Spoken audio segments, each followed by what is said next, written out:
I'd like to share one of the problems they're having with DeBray. They have a stay-away order on the construction site in the West Point community where they're building 500 units and houses for the people that live in the West Point Projects, which they're not going to be able to afford.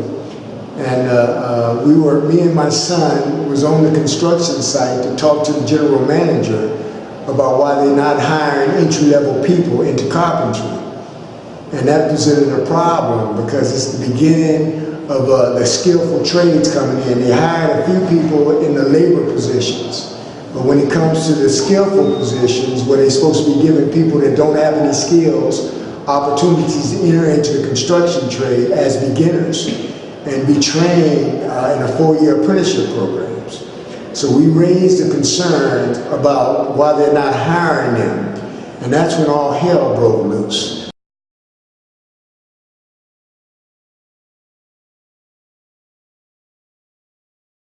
Because they know that we were hitting the nail on the head. What they're trying to do is they're trying to build the community up, but not giving the people that's in the conditions, in the poverty, an opportunity to upgrade their economical standards, to be able to learn skills where they can get into different career type jobs and establish themselves.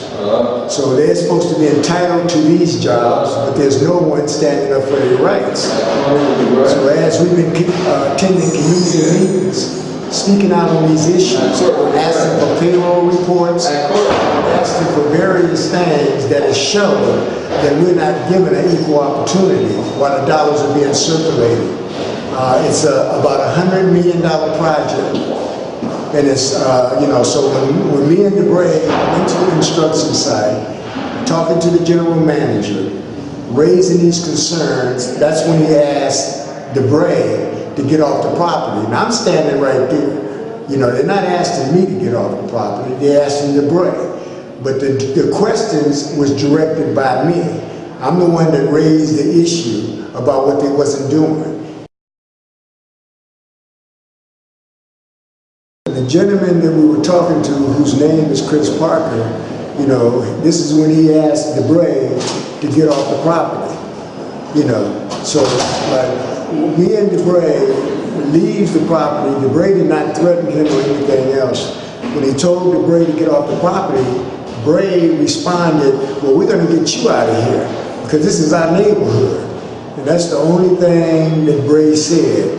And then after leaving the property, Chris calls the police and files a complaint against DeBray, saying DeBray threatened him. So what the police did is put a temporary restraining order against DeBray. But the very next time I seen Chris Parker, he told me that I can't come to the property anymore either, you know, and if I want to talk to him, I have to meet him downtown in one of the offices, one of the city offices downtown, along with some other people or whatever the case may be, to raise concerns in the behalf of those residents out there. Now the problem is that we know what we're talking about, you know, and that's the thing that's causing us a problem. They don't want anybody to tell it for what it really is, in terms of how they're going to own that property.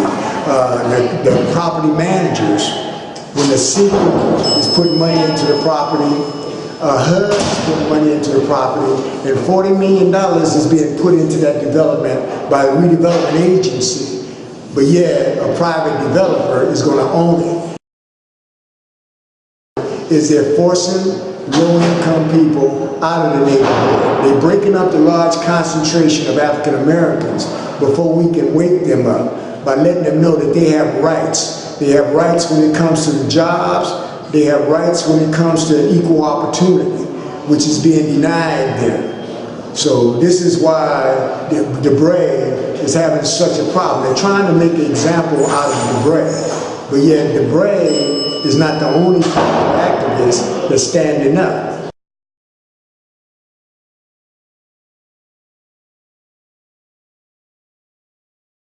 30 years prior in that same housing authority area when they were remodeling them 30 years ago.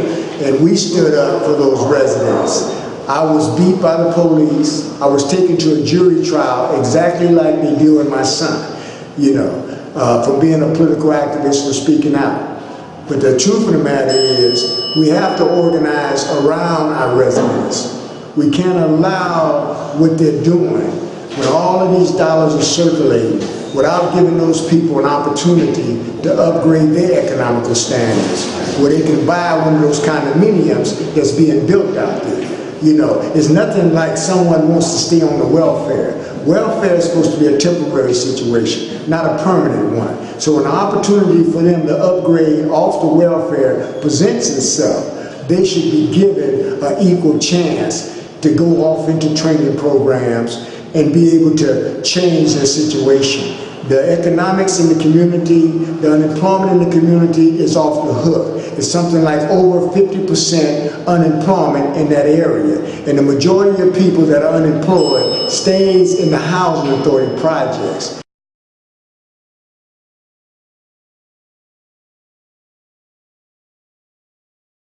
They're not only going to tear those projects down, they're going to tear every project down in that community. It's 8 projects that are going to be torn down. West Point is the first one where the building is going on now. And then it's going to go to Alice Griffith, Oakdale, Sunnydale projects, then most likely it's even going to get to Potrero Hill projects. So if we don't stand up for what's going on this first project, it's going to be like a domino effect. There's going to be millions of dollars circulating in that community in the next 15 years. And what we're trying to do is give our people an opportunity for the jobs, the training opportunities, business opportunities, the whole 9 yards.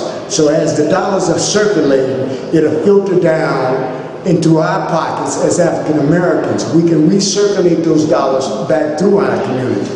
That's what economic development is all about. DeBray's mother owns a construction company, but we fought to get her into the trades as a first step apprentice. So it shows that we know how to make the process work, where you can go in at entry level, come out in 4 years as journeyman, start your own businesses or anything else. So we got a clear example of how that works, because we went through the process. The only thing is when it comes to our young people today, we want them to have the same opportunities that we had. That's myself, that's DeBray's mother, when she was, I think, 18 years old when she went into her apprenticeship program. She was 22 years old when we started the construction company back in 1984. And we also have built stores, we have restaurants that is owned by us, we have janitorial services and this, that, and the other. Because this is what it takes. And we're not asking for a handout. We're just asking for a hand up and not a handout. And not only are we asking, we're demanding. So his court procedure is next Wednesday, where he got to come to court about this restraining order. We need as many people coming out in support of what he's really doing in that neighborhood, so that this restraining order won't become permanent.